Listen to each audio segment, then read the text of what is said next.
इस क्वेश्चन में बोला हुआ है एबीसीडी रोम्बस है और पी क्यू आर एस उसके मिड पॉइंट्स हैं। ये एबीसीडी हम रोम्बस बनाएंगे और पी क्यू आर एस उसके मिड पॉइंट बनाएंगे और इसमें प्रूव करना है कि पी क्यू आर एस एक रेक्टेंगल है। पी क्यू आर एस एक क्या है, रेक्टेंगल है। तो मतलब किसी एक एंगल को 90 डिग्री प्रूव करना है, चाहे इसको कर दो, इसको किसी एक एंगल को 90 डिग्री प्रूव कर दो और रेक्टेंगल प्रूव हो जाएगा। तो देखते हैं कैसे होगा ये क्वेश्चन। आपको याद होगा मिड पॉइंट थ्योरम कि यदि ये दोनों मिड पॉइंट हैं तो जो ये एस आर है वो ए सी के क्या होगा, आधा भी होगा और उसके पैरेलल भी होगा, है ना। तो यहाँ पे लिखो in triangle A C D S R parallel to A C और S R equal to half of A C by mid point theorem. सिर्फ इतना ही करना है जितना मैंने सर्कल करा हुआ है, ठीक है जी, या जितना मैंने लिखा हुआ है।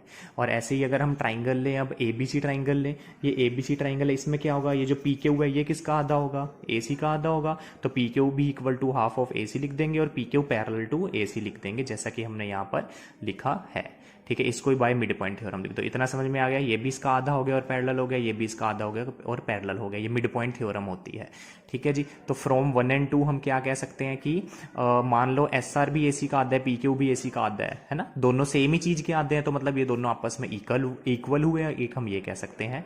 और पैरेलल भी देखो सेम ही चीज के, एस आर भी ए सी के पैरेलल है और पी क्यू भी ए सी के पैरेलल है ना। तो हम इन दोनों को आपस में भी पैरेलल कह सकते हैं। तो एक पेयर अगर बराबर और पैरेलल हो गया तो हम उसको पैरेललोग्राम कह सकते हैं, ठीक है। वन पेयर यहाँ पे लिख देना चाहे, one pair is equal and parallel. One pair समझते हो ना, सिर्फ एक ही पेयर, ठीक है। मतलब ये दोनों आपस में बराबर भी हो गए और पैरेलल भी हो गए, बराबर भी होने चाहिए और पैरेलल भी होने चाहिए, तो हम उसको क्या कह सकते हैं, parallelogram. One pair is equal and parallel, therefore P Q R S is a parallelogram. लेकिन हमने तो इसको रेक्टेंगल प्रूव करना है, हमने इसको पैरेललोग्राम क्यों प्रूव करा, तो हमने तो इसको रेक्टेंगल प्रूव करना है, हमने इसको पैरेललोग्राम क्यों प्रूव करा, ये भी बहुत आसान चीज है कि हमने क्यों करा, मैं बता देता हूँ। अगर ये देखो ये पूरा पैरेललोग्राम है ना, पी क्यू जो है वो पूरा इसके पैरेलल होगा, है ना, और इसके भी पैरेलल होगा, क्योंकि ये पैरेललोग्राम है। पैरेललोग्राम में सारी लाइंस पैरेलल होती है, चाहे इस तरफ से ले लो चाहे इस तरफ से ले लो, है ना। तो पूरा ना लेकर के मैं सिर्फ पी एक्स और वाई ओ को लूंगा, मतलब सिर्फ इतने से को, पूरी लाइन ही ली, और इतने से को, पी एक्स और वाई ओ को मैंने पैरेलल कह दिया, और इधर से ये पूरी लाइन के पैरेलल है, पूरी लाइन कहने की जरूरत नहीं, सिर्फ इतनी सी कह दो, पी वाई ओ एक्स के पैरेलल कह दी। तो मतलब ये छोटे वाला भी पैरेललोग्राम हो गया, क्योंकि दो पेयर्स यहाँ पे पैरेलल हो गए, ये इसके पैरेलल हो गया और ये इसके पैरेलल हो गया। अगर दो पेयर्स खाली पैरेलल भी हो जाएं तो भी उसको पैरेललोग्राम कह सकते हैं।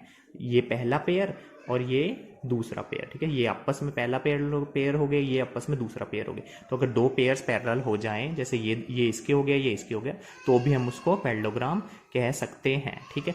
अब ध्यान से सुनना, ये जो है एंगल ओ, ये 90 डिग्री होगा, क्यों, क्योंकि जो रोम्बस के डायगोनल्स होते हैं ना वो 90 डिग्री पे बाइसेक्ट करते हैं एक दूसरे को। आपने अभी क्वेश्चन में पढ़ा होगा, नहीं तो दोबारा देख लो। ये रोम्बस है, तो रोम्बस के डायगोनल ये हैं, ये पहला डायगोनल, ये दूसरा डायगोनल, ये जो एक दूसरे को काट रहे हैं वो किस पे काटेंगे, 90 डिग्री पे काटेंगे।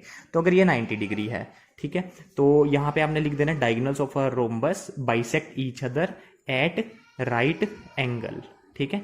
Bisect diagonals of a rhombus bisect each other at right angles, है ना। तो ये वाला एंगल 90 डिग्री हो गया, ये वाला एंगल मतलब ओ, एंगल ओ, ठीक है। और आपने सिर्फ इतना लिख देना है, Y O X equal to 90 degree, ये वजह लिख देनी है। अब ध्यान से सुनना, ये पैरेललोग्राम है, तो पैरेललोग्राम के ना अपोजिट एंगल्स इक्वल होते हैं। यहाँ पे खाली चाहे ओ लिख दो आप, हाँ। तो पैरेललोग्राम के अपोजिट एंगल्स क्या होते हैं, इक्वल होते हैं। तो angle O, angle P, opposite angles of parallelogram are equal, ठीक है, ओ इक्वल टू पी।